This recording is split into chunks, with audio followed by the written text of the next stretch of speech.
69,000 शिक्षक भर्ती परीक्षा के अपडेट के साथ आइए शुरू करते हैं आज की टोटल अपडेट न्यूज। शिक्षक भर्ती में नया मोड़, शिक्षा मित्रों के लिए 60 और 65% कट ऑफ काफ़ी ज़्यादा, ये कहा है सुप्रीम कोर्ट महोदय ने। माननीय सुप्रीम कोर्ट ने ये भी कहा 69,000 शिक्षक भर्ती से बीएड उम्मीदवारों को नहीं किया जा सकता है बाहर, क्योंकि वो पहले से ही ये शामिल।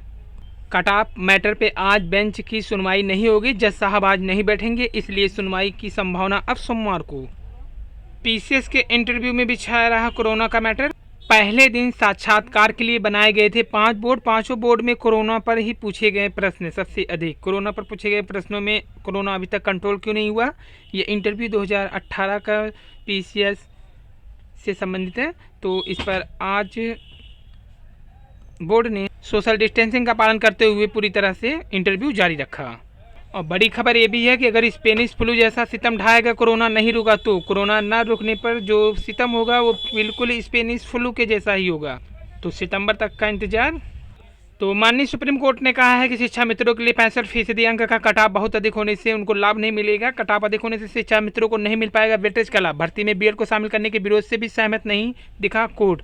तो उत्तर प्रदेश में सहायक शिक्षक भर्ती के मामले में शिक्षा मित्र की याचिका पर सुनवाई के दौरान सुप्रीम कोर्ट ने बुधवार को कहा कि परीक्षा में योग्यता मानदंड जो है रखा गया है 65% अंकों का कटाव बहुत अधिक है। इससे शिक्षा मित्रों का 25 अंकों का वेटेज का लाभ नहीं मिल पाएगा। कोर्ट भर्ती में बीएड को भी शामिल किए जाने के विरोध में बीटीसी अभ्यर्थियों की दलीलों से सहमत नहीं दिखे। कोर्ट ने कहा कि वह बीएड अभ्यर्थियों को भर्ती में शामिल किए जाने के मुद्दे पर विचार नहीं करेंगे। बीएड के मुद्दे पर सही समय पर चुनौती क्यों नहीं दी गई, मामले पर बहस गुरुवार को भी जारी रहेगी। शिक्षा मित्रों ने हाईकोर्ट के फैसले के खिलाफ सुप्रीम कोर्ट में याचिका दाखिल कर भर्ती परीक्षा में न्यूनतम योग्यता अंक सामान्य वर्ग के लिए 65%, आरक्षित वर्ग के लिए 60% रखे जाने को चुनौती दी। हाईकोर्ट ने न्यूनतम अंक तय करने को सही ठहराया था और प्रदेश सरकार को भर्ती की इजाज़त दे दी थी। सुप्रीम कोर्ट ने पिछले फैसले में दिए गए अंतरिम आदेश में प्रदेश सरकार को 37,339 पदों पर शिक्षा मित्रों के लिए खाली रखने को कहा था। बाकी के पदों पर भर्ती जारी रखने की इजाज़त दी थी। बुधवार को जस्टिस यूयू ललित सर की पीठ ने शिक्षा मित्रों और बीटीसी अभ्यर्थियों के वकील पीएस पटवालिया सर ने कहा कि शिक्षा मित्र पिछले 15 वर्ष से नौकरी कर रहे हैं, उनकी नौकरी नियमित करने का आदेश कोर्ट ने निरस्त कर दिया था। पटवालिया सर ने कहा कि नियम कहता है कि बेसिक टीचर सर्टिफिकेट बीटीसी होने पर सहायक शिक्षक नियुक्त हो सकते हैं। बीएड को ट्रेनिंग टीचर नियुक्त किया जाता है। अगर बीएड को योग्यता मानदंड में शामिल करना है तो उसके लिए एनसीटी से इजाज़त लेनी होती है। इन दलीलों पर पीठ ने कहा अब इस बहस का कोई मतलब नहीं, क्योंकि एनसीटी ने बीएड को शामिल करने की अधिसूचना जारी कर दी है। अब सिर्फ 2 ही विकल्प हैं, या तो आप एनसीटी की अधिसूचना को चुनौती दें या फिर एनसीटी की सूचना के आधार पर सरकार द्वारा नियम में बदलाव में देरी करने की बात कहें। पटवालिया सर ने कहा कि इस संबंध में पहले हाईकोर्ट में एक रिट दाखिल हुई है, वह वापस ले ली गई। इसके बाद दूसरी रिट भी दाखिल करके वापस ली गई। फिर तीसरी रिट दाखिल हुई, जिस पर अभी हाईकोर्ट ने नोटिस जारी नहीं किया। इस पर पीठ ने कहा उन्हें यहाँ बहस करने के बजाय हाईकोर्ट से नोटिस जारी करने का इंतजार करना चाहिए था। कोर्ट ने पूछा कि 1,35,000 से अधिक शिक्षा मित्रों को सहायक शिक्षक के तौर पर नियमित किए जाने का आदेश कोर्ट ने रद्द किया था। उस समय सहायक शिक्षकों की 68,000 रिक्तियाँ थी। अभी सरकार 69,000 भर्तियाँ कर रही हैं। दोनों को मिलाकर दिया जाए तो लगभग उतना ही भर्तियां हैं। तो पिछले 4 वर्ष में कोई नई भर्ती नहीं आई। मामला क्या है, सरकार परीक्षा के बाद समान वर्ग के अभ्यर्थियों के लिए 45 से 65% और आरक्षित वर्ग के लिए 40 से 60% अंक कटाव निर्धारित कर दिए थे। इसी मामले में सुप्रीम कोर्ट ने आदेश पारित करके यूपी सरकार से कहा था अब 37,339 पदों पर छोड़कर नियुक्ति की प्रक्रिया जारी रखी। और एमआरसी मैटर पर पूर्व सरकारों की सिर फोड़ा पिछड़ा वर्ग की बदहाली का पूरा ठिकरा। हीरा ठाकुर जी ने कहा 90% छात्रों के खाते में छात्रवृत्ति भेजने का दावा। पत्रकारों के साथ बातचीत करते जिला अध्यक्ष रूपेश गुप्ता जी। और कहा संवैधानिक दर्जा मिलने से लोगों को अब त्वरित न्याय मिलेगा। एलटी ग्रेड के चयनित अभ्यर्थियों को नियुक्ति देने का आदेश। अभियंता परीक्षा में गड़बड़ी के आदेश पर भी मांगा जवाब। और क्वारंटाइन सेंटर में जबरन रखना मूल अधिकारों का हनन है, ये कहा हाईकोर्ट ने। हाईकोर्ट ने लखनऊ बेंच ने Uttar Pradesh power corporation limited UPPCL की ओर से आयोजित सहायक अभियंता परीक्षा 2019 में गड़बड़ी पर 2 सप्ताह में जवाब तलब किया है। न्यायमूर्ति अब्दुल मोइन ने आदेश उमेश मंगल की याचिका पर दिया। याचिका की अधिवक्ता नूतन ठाकुर ने अदालत को बताया कि परीक्षा में 200 अंक की लिखित और 25 अंक का इंटरव्यू था, जिसमें अभ्यर्थी के अंक गोपनीय रखे गए थे। आरटीआई से प्राप्त सूचना के अनुसार उमेश मंगल को लिखित परीक्षा में 154.3454 व इंटरव्यू में मात्र 3.12 50 अंक ही मिले, जबकि इसका चयन यूपीएससी के इंडियन इंजीनियरिंग सर्विस में भी हो चुका है। एक अन्य अभ्यर्थी वीरेंद्र कुमार सिंह को लिखित परीक्षा में सर्वाधिक 158 अंक मिले, जबकि इंटरव्यू में उन्हें 0 अंक मिले। कई अन्य अभ्यर्थियों को भी लिखित परीक्षा में काफ़ी अच्छे अंक के बावजूद इंटरव्यू में काफ़ी कम अंक मिले हैं और उनका चयन बहुत कम अंक से रह गया है। इस पर जवाब मांग लिया है कोर्ट ने कि जो टॉपर हैं, मतलब जिन्होंने 154-55 लाए, उनको कैसे 0 अंक इंटरव्यू में दिया गया। और आप बताइए कमेंट बॉक्स में आपके अनुसार कट ऑफ क्या होनी चाहिए। यूपी पीसीएस के इंटरव्यू में क्वेश्चन देखिए क्या पूछे गए थे। तो लोक सेवा आयोग की पीसीएस 2018 मुख्य परीक्षा में सफल अभ्यर्थियों का इंटरव्यू बुधवार से शुरू हो गया था।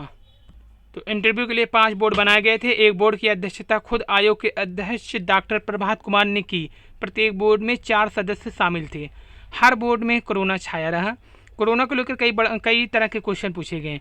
पहले दिन प्रश्नों के मामले में दूसरे स्थान पर लॉकडाउन, तीसरे स्थान पर मुस्लिम पर्सनल लॉ बोर्ड रहा, जिससे जुड़े सर्वाधिक प्रश्न अभ्यर्थियों से पूछे गए। सुबह आयोग के गेट संख्या 3 पर बोर्ड लगा दिया गया था, जिसमें कोविड-19 को देखते हुए मास्क लगाने और सोशल डिस्टेंसिंग का पालन करने संबंधित निर्देश लिखे गए थे। पहले दिन दोनों पालियों में 114 अभ्यर्थियों का इंटरव्यू के लिए बुलाया गया था। संक्रमण के डर से नहीं रुके कई अभ्यर्थी इंटरव्यू देकर बाहर निकले। अभ्यर्थियों से प्रश्न पूछने के लिए कई लोग गेट के बाहर खड़े थे। इनमें से कुछ तो अभ्यर्थी थे जिनका इंटरव्यू आगे होने वाला है, तो कुछ अभ्यर्थियों के अभिभावक और कोचिंग से जुड़े लोग भी थे। बाहर निकले अभ्यर्थियों को रोककर उनसे उनके बोर्ड के अध्यक्ष का नाम, पूछे गए प्रश्नों के बारे में जानकारी ली गई। खासतौर से आयोग के अध्यक्ष और नए सदस्यों के बोर्ड में इंटरव्यू देने वाले से बोर्ड के मिजाज के बारे में भी पूछा गया।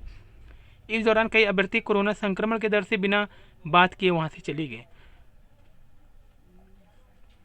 चेहरा भी ठीक से नहीं दिखा। कोरोना काल का यह इंटरव्यू पीसीएस के पिछले इंटरव्यू से बिल्कुल अलग रहा। अभ्यर्थियों ने मास्क लगाकर इंटरव्यू दिया, इसलिए बोर्ड में शामिल विशेषज्ञ उनका चेहरा भी ठीक से नहीं देख पाए। लॉकडाउन पर पूछे गए प्रश्न। लॉकडाउन में क्या खोया, क्या पाया? लॉकडाउन किस प्रावधान के तहत लागू किया गया? लॉकडाउन का पर्यावरण पर क्या प्रभाव है, बताइए। लॉकडाउन में अपराध पर नियंत्रण कैसे किया जा रहा है? और कोरोना पे जो क्वेश्चन था, कोरोना अभी तक कंट्रोल क्यों नहीं हुआ? कोरोना को रोकने में सरकार के प्रयास का उल्लेख कीजिए। एटीएम बन के कोरोना को कैसे कंट्रोल करेंगे? मान लीजिए आप कोविड कंट्रोल रूम में एटीएम के रूप में ड्यूटी कर रहे हैं, आप कैसे कार्य करेंगे? कोरोना के समय शिक्षा पर क्या असर पड़ा? कोविड-19 एपिडेमिक रोकने में आपका क्या सहयोग है? कोविड-19 एपिडेमिक रोकने में क्या सहयोग है? कोविड-19 के विश्व के कितने प्रकार दिखे? भारत में किस प्रकार का कोविड है? वैक्सीन बनाने में कितने स्टेज लगते हैं? सभी स्टेज के बारे में बताइए। भारत में वैक्सीन किस स्टेज पर है? वैक्सीन निर्माण में आप क्या सहयोग कर सकते हैं? कोविड डेथ रेट क्या है, ये भी बताइए। और कोरोना की दवाई आपके शरीर में ही पहले इम्यूनिटी बढ़ाने वाली चीज़ों पर ध्यान दें।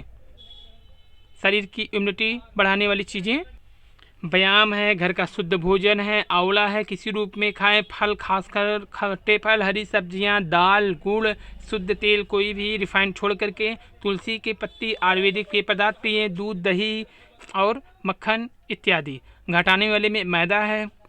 उसके बाद आपका पिज्ज़ा, बर्गर, अनफूड जो बिल्कुल भी ना खाएं। चीनी तो बिल्कुल ही ना खाएं, बल्कि इसकी जगह गुड़ खाएं। पिज्ज़ा, जलेबी, समोसा, मैदे से बने सामान, ये सब इम्यूनिटी पावर घटाने वाले हैं। 16 जुलाई 2020 यहाँ पे एलटी ग्रेड के चयनित अभ्यर्थियों को नियुक्ति देने का आदेश। आईएएस को केमिस्ट्री में मिले थे 24 अंक। देश भर में सीबीएसई की 12वीं परिणाम घोषित होने के साथ ही अंकों को लेकर काफ़ी शोर शराबा मचा हुआ है, लेकिन अक्सर यह कहा जाता है कि ज़िंदगी में अंक ही सब कुछ नहीं होते हैं। इसी बीच एक आईएएस अधिकारी का अंक पत्र सोशल मीडिया पर वायरल हो गया। दरअसल नितिन सांगवान नाम के एक आईएएस अधिकारी ने साल 2002 का 12वीं का अंक पत्र ट्विटर पर शेयर किया। लिखा, मेरी 12वीं की परीक्षा में मुझे रसायन विज्ञान केमिस्ट्री में 24 अंक मिले थे। पासिंग नंबर से सिर्फ 1 अधिक थे। लेकिन उन्होंने कहा या उसने तय नहीं किया कि मैं अपने जीवन से क्या चाहता था। अंकों के बोझ में बच्चों को मत दबाओ। जिंदगी बोर्ड के परिणाम से भी बहुत बड़ी है।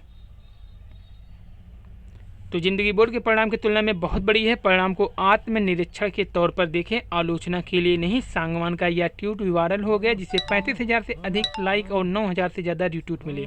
लोग इस पोस्ट की जमकर तारीफ कर रहे हैं। तो यही पोस्ट जो लिखा है उनकी जम के तारीफ हो रही है। उन्होंने कहा कि जिंदगी बोर्ड के परिणाम की तुलना में बहुत बड़ी है। परिणाम को आत्मनिरीक्षण के तौर पर देखें, ना कि आलोचना के तौर पे। ये उनकी मार्कशीट है जिसमें उन्होंने 24 नंबर पाए थे केमिस्ट्री में, जो कि 1 अंक अधिक था पासिंग नंबर से। और 4 साल के बाद भी खाली हाथ हैं टीजीटी बायो के 67,000 अभ्यर्थी। अभी तक तारीख घोषित नहीं हुआ है पेपर का। 2016 टीजीटी पीजीटी ही रोक लगने के बाद ये कोर्ट में चला गया था, जिसमें और सभी पेपर तो बोर्ड ने करवा दिए हैं, सबकी नियुक्ति भी हो गई है, लेकिन बायो की अभी तक ना नियुक्ति हुई है ना डेट ही घोषित हुआ है। और बीएड और डीएलएड वाले लेंगे 6 माह की ट्रेनिंग। अगली 95,000 भर्ती में नियुक्ति के बाद करना होगा प्रशिक्षण। शिक्षक पात्रता परीक्षा 2018 में बीएड वालों को दिया गया है मौका। तो ये ओल्ड न्यूज़ था जिसमें बताया गया था कि ब्रिज कोर्स करना अनिवार्य होगा। कल यही बात कोर्ट ने भी कही और अपने अपने आर्गूमेंट तैयार कराते हुए याचिकागढ़